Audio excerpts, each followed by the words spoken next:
Sekitar masuknya Islam di Indonesia karangan Profesor Dr. Haji Abu Bakar Aceh halaman 18 sampai dengan halaman 20.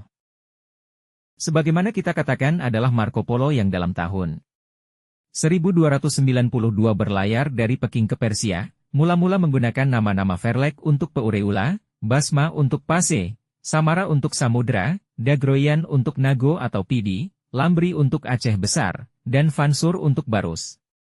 Dialah di antara pengarang barat yang mula-mula menerangkan bahwa di Perlak sudah terdapat saudagar yang mengembangkan agama Islam, yang kemudian ditegaskan kembali oleh Ibn Battuta yang mengunjunginya dalam perjalanan 1345 ke Cina.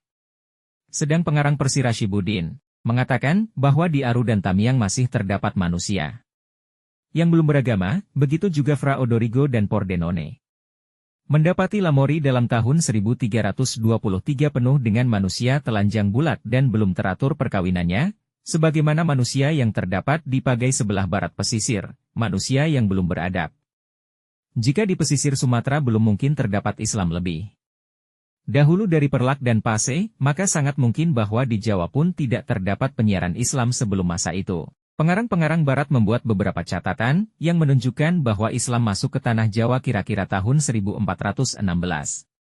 Keterangan ini tersebut dalam karangan Dr. B.J. Oskrieke, Haete Boek van Bonang, Dis. Leiden, 1916, hal 30. Dalam tahun itu belum banyak jumlah penganut Islam itu, sebagai kata Dr. H.J. de Graaf, dalam bukunya, De Geschiedenis van Indonesia F.S. Gravenhage, 1949, hal 80, hanya terdapat di sana-sini sebagai saudagar atau pegawai dari kerajaan Mojopahit di pelabuhan-pelabuhan Pulau Jawa. Sesungguhnya, sebelum itu Islam sudah terdapat di Jawa yang terkenal dengan batu nisan dari Leran, menunjukkan dengan catatan huruf Arab lama, bahwa yang meninggal itu ialah Fatimah binti Maimun dalam tahun 475 Haji atau tahun 1082, 1083. Dalam pada itu dalam makam keluarga Raja-Raja Mojopahit juga didapat orang kuburan Putri Campa, yang walaupun ia seorang permaisuri dari Maharaja Mojopahit yang penghabisan yang beragama Hindu, tetapi putri itu sendiri menurut cerita dan dongeng-dongeng yang terdapat dalam kalangan anak negeri, adalah orang Islam. Pegawai-pegawai negeri yang beragama Islam, yang diangkat oleh Kerajaan Mojopahit sebagai Syah Bandar pada pelabuhan-pelabuhan di Tanah Jawa, adalah dengan maksud supaya mereka dapat melayani saudagar-saudagar asing yang datang dari luar negeri dengan cara yang baik dan lebih lancar. Pada tahun 1416 orang Cina Islam M. Ahuan dengan juru bahasanya Cheng Ho sudah menerangkan tentang orang-orang yang datang dari barat dan bertempat tinggal di Indonesia, dan tentang orang Tionghoa yang masuk Islam. Batu nisan yang terdapat pada kuburan Maulana Malik Ibrahim di Gresik, dekat Surabaya, terukir sebagai tanggal meninggalnya. Tahun 822 Haji atau tahun 1419 M. Ia seorang saudagar berasal dari Gujarat, India, yang rupanya di samping berniaga ia menyiarkan agama Islam. Dengan demikian agama Islam itu mulailah tersiar dalam kalangan rakyat, yang mula-mula terdapat hanya di kota-kota pelabuhan atau pantai, tetapi tidak lama kemudian penyiaran itu sambung-menyambung sampai ke daerah-daerah pedalaman di Jawa. Demikian kata ahli-ahli sejarah itu.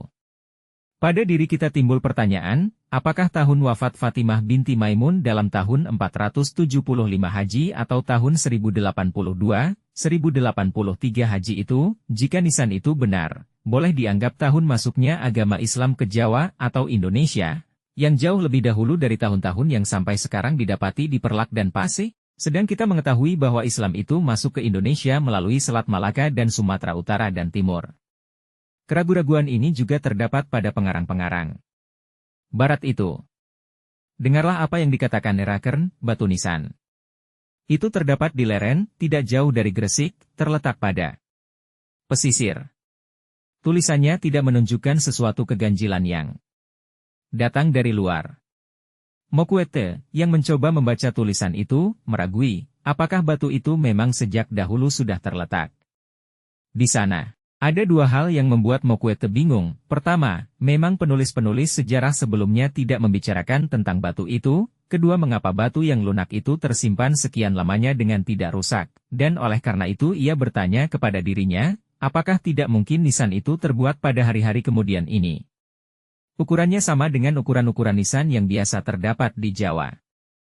Meskipun orang menetapkan bahwa batu itu memang sudah terletak di situ sejak dahulu dan tidak didatangkan orang dari tempat lain, nisan itu hanya menunjukkan bahwa ada seorang Muslim mati di sana, mungkin seorang Arab dan mungkin pula seorang Persia, meninggal dalam suatu perjalanan dagang sekitar tahun 1100 huruf angka batu itu pun sudah agak rusak.